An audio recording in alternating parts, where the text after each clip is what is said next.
Hello everyone, a very good morning to all.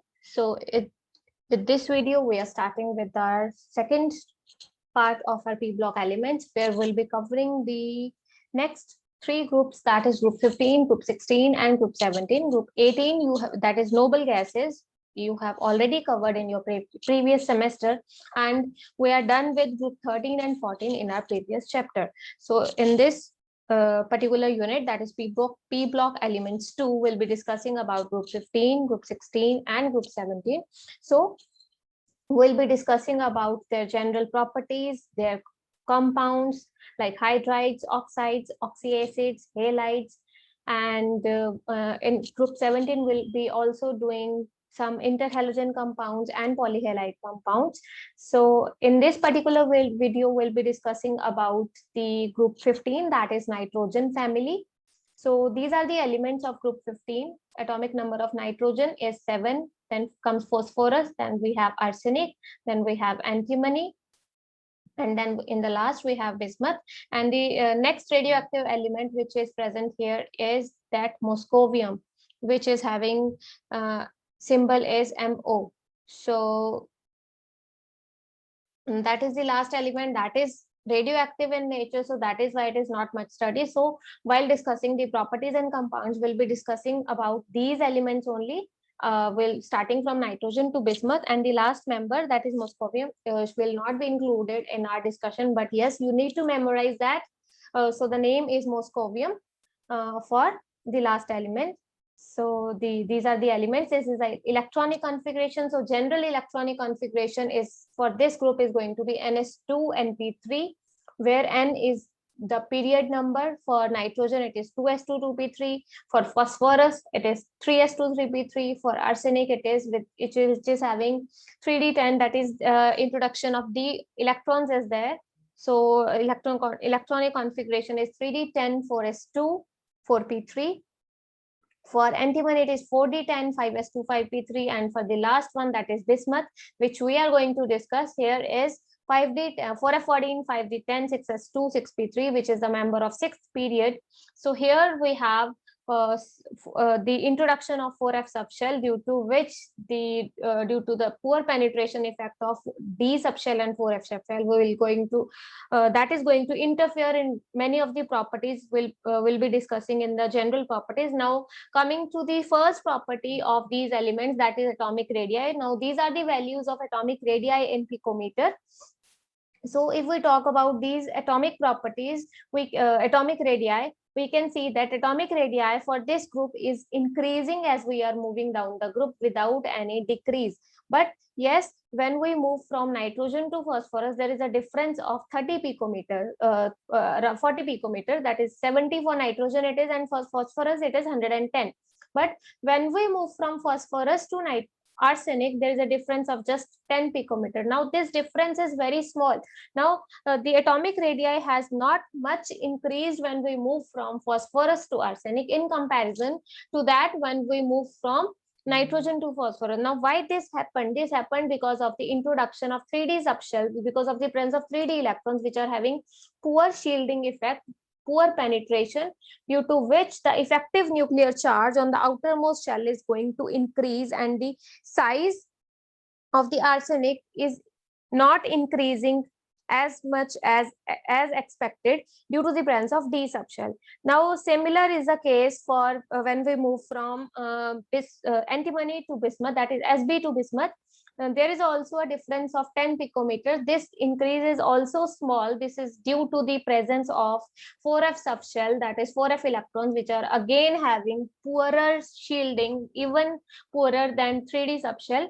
So here the expected increase is not there, which is due to the introduction of a whole new shell, but the increase is smaller. But yes, increase is there because new shell is getting added.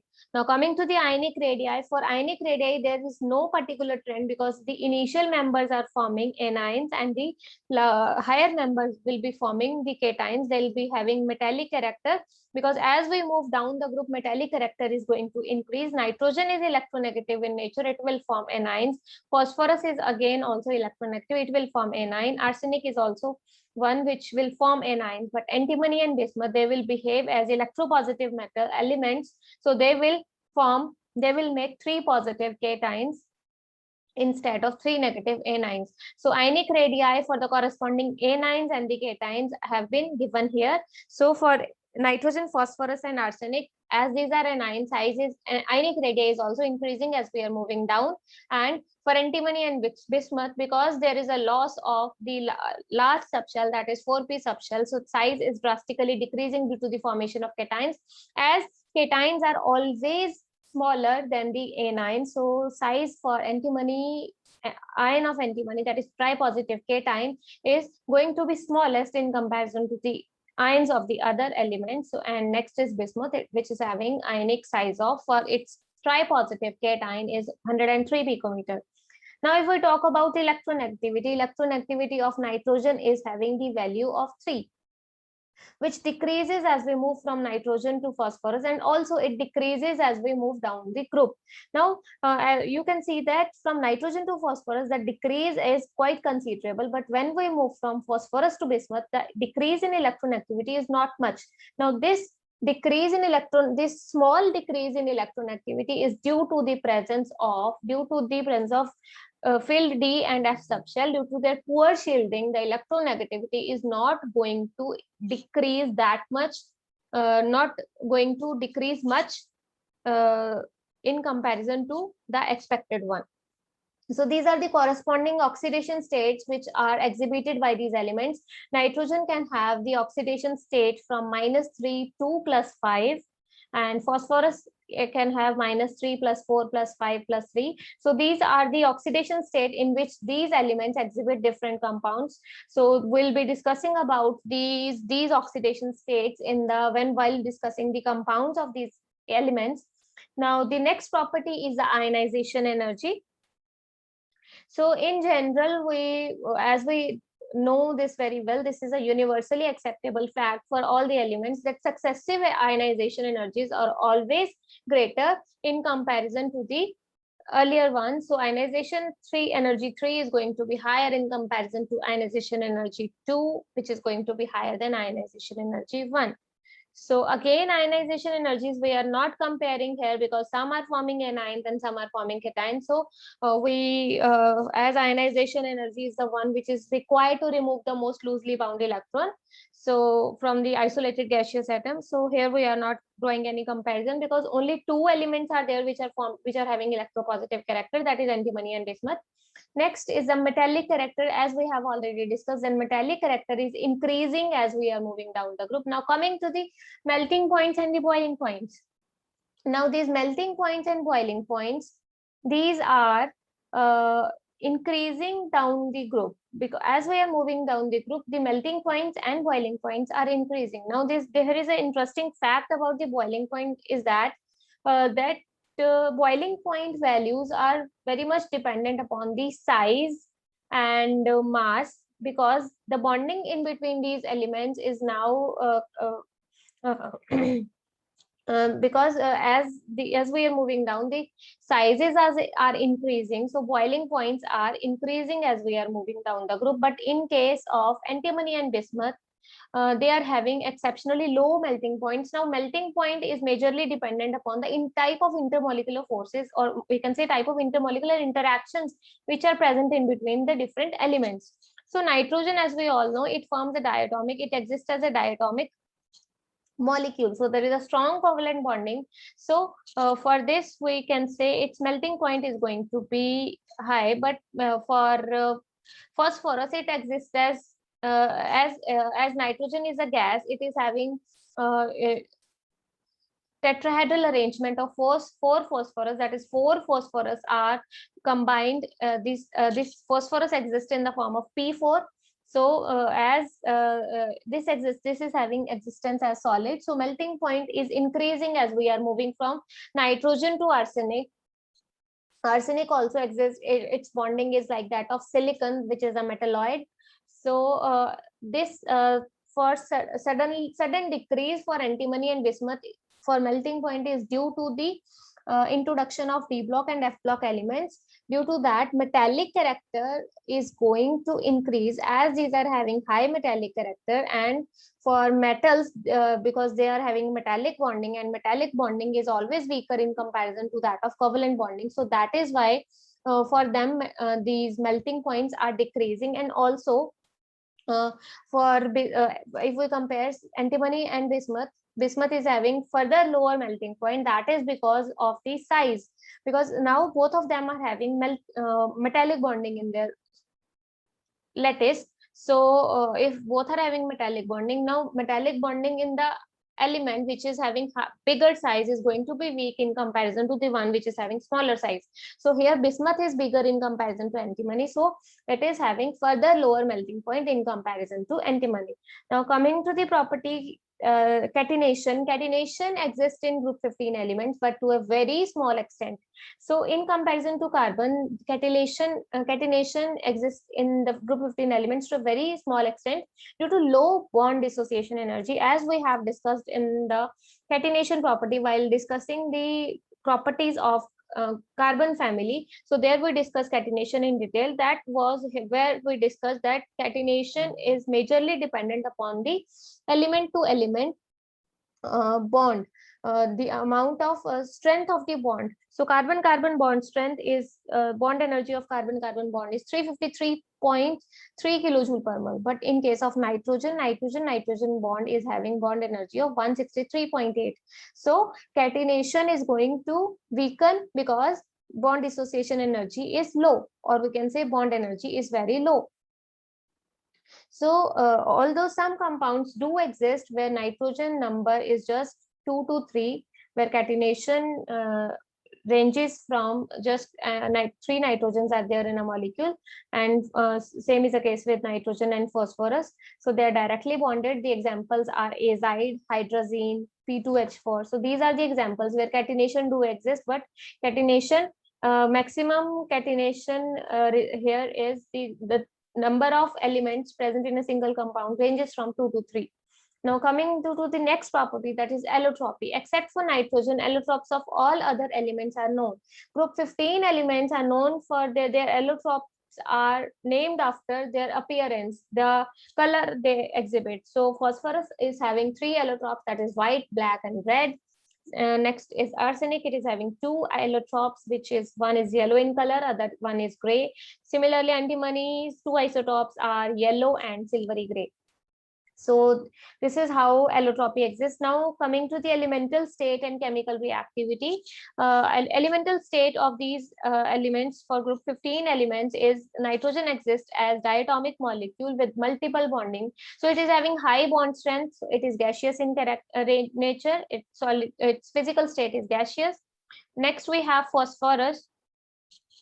These here 4 phosphorus and other all metals, other all elements, they exist in such arrangement that they are having tetrahedrally bonded 4 units, which are, so that is why all other members are solid in nature. So next we have next we come to the compounds of group 15. Firstly, we are going to discuss the hydrides of group 15 elements. So most commonly exhibited by all are the trihydrides. So all the members exhibit trihydrides. So firstly will be trihydrides includes NH3, PH3, ammonia, phosphine, arsine, stibine, or bismuthine. So now starting with the synthesis. So synthesis is done by the action of water and dilute acids on binary metal compounds of group 15. So these are the kind of binary metal compounds which are made to undergo hydrolysis in the presence of dilute acids. So we'll get the formation of corresponding hydride. So that is how ammonia is being synthesized from calcium nitride. So this is the preparation for other hydrides, that is arsenic, antimony, and bismuth. Now also these hydrides can be prepared by the action of lithium aluminum hydride, which is a strong reducing agent on the corresponding metal chlorides.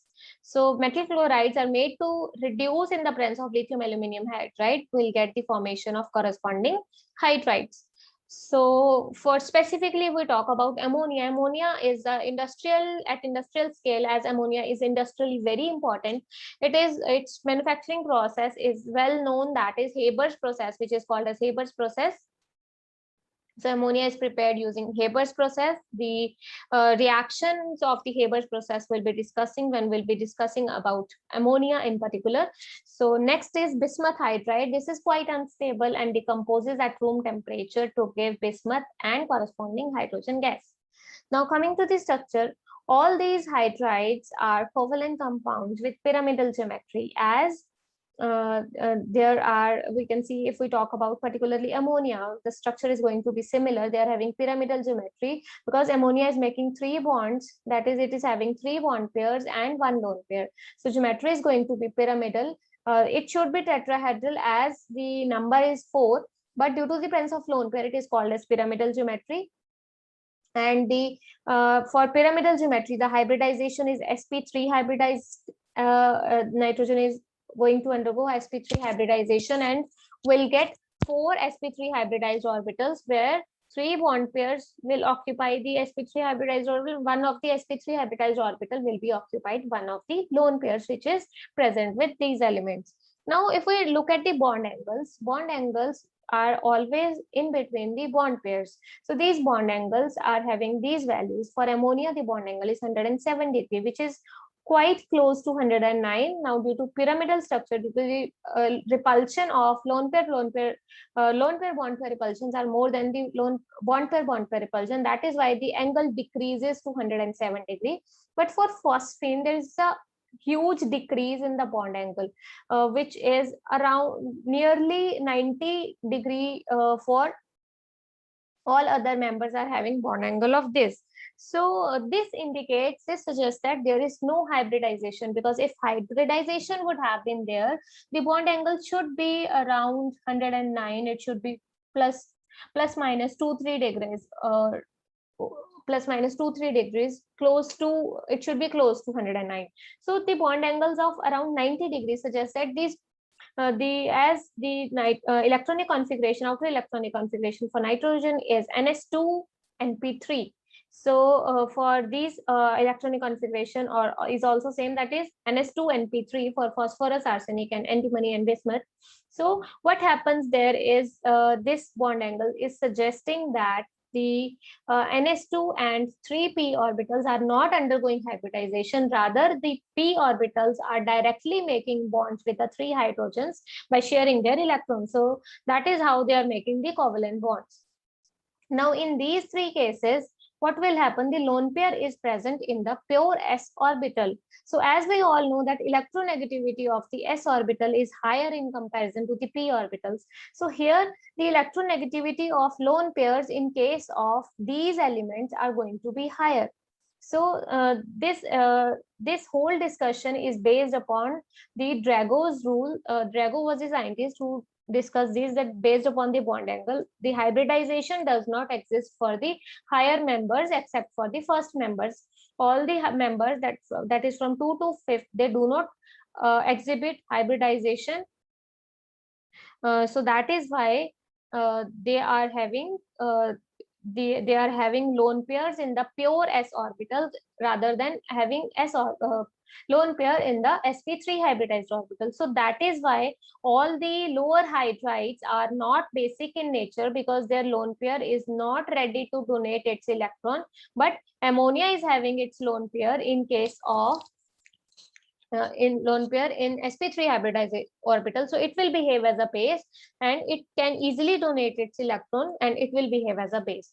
Also, the if we talk about that why this bond angle is decreasing so much, why there is appreciable difference in the bond angle when we move from ammonia to phosphine, and moving further the bond angle is almost same. So this is because that the size is increasing as we are moving down the group. So what is happening is, due to this increasing size, the electronegativity of nitrogen is more than that of the hydrogen. Now this more electron due to this more electronegativity, the bond pair which is being shared between nitrogen and hydrogens is going to be is positioned more towards nitrogen, so there are more repulsions, so that is why there is a wider bond angle. So as we are moving down, the electronegativity of the central atom is decreasing, and due to this decrease in electronegativity, what will happen, the lone pair the bond pair is now positioned more closer to the hydrogens. So due to this, there is lesser repulsions and bond angle is decreasing. So this is how, so this bond angle is suggesting that there are these bonds are formed by pure p orbitals at the bond angle, as three p orbitals are arranged at 90 degree to each other on the three Cartesian axis.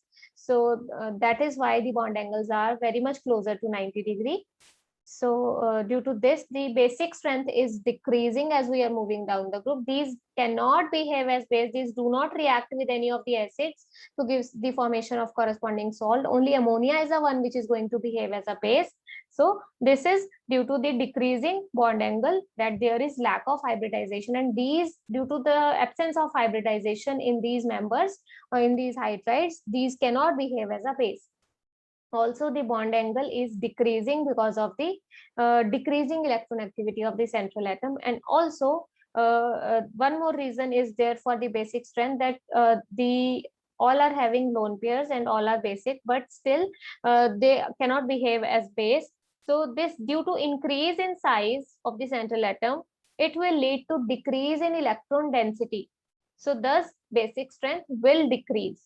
So this is one of the reasons, but the actual reason is that basic strength is decreasing due to the Drago's rule. The Drago has observed that there is no hybridization in case of the second to fifth member for the group 15 elements based upon the Drago's rule. And Drago's rule is applicable to group 15, 16, group 14, 15, and 16. So these three groups will, from the second to fifth member, they do not exhibit the hybridization. Rather, the bonds are formed by pure p orbitals, and lone pair is present in the pure s orbital. And whenever there is a lone pair in the pure s orbital, it is highly electronegative. We do not want to donate its electron.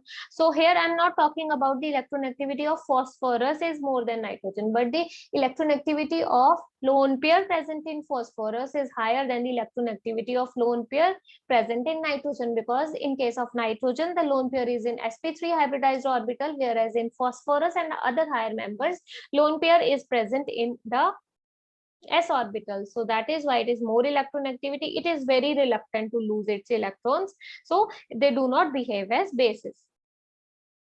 Now coming to the thermal stability, thermal stability of these hydrides decreases down the group.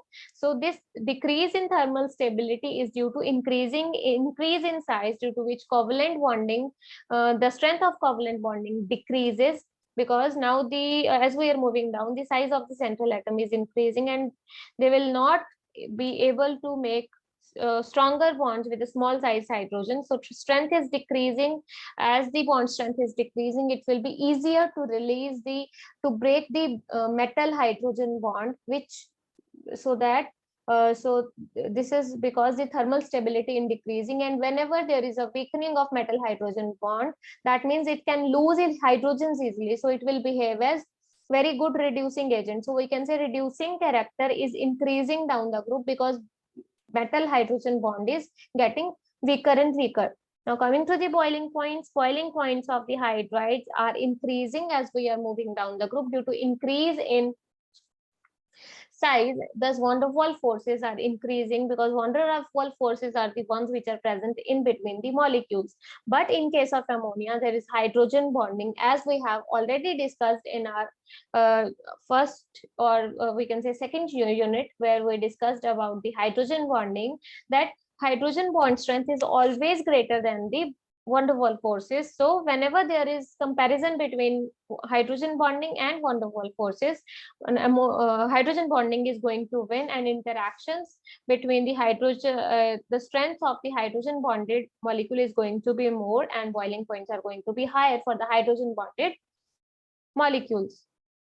So that is why boiling point for ammonia is exceptionally high, and after that there is increase in boiling point as we are moving down the group. So now we'll be discussing about some important hydrides. So I think this will be discussing in the next video. So that is it for this video. Thank you so much. Have a good rest of the day.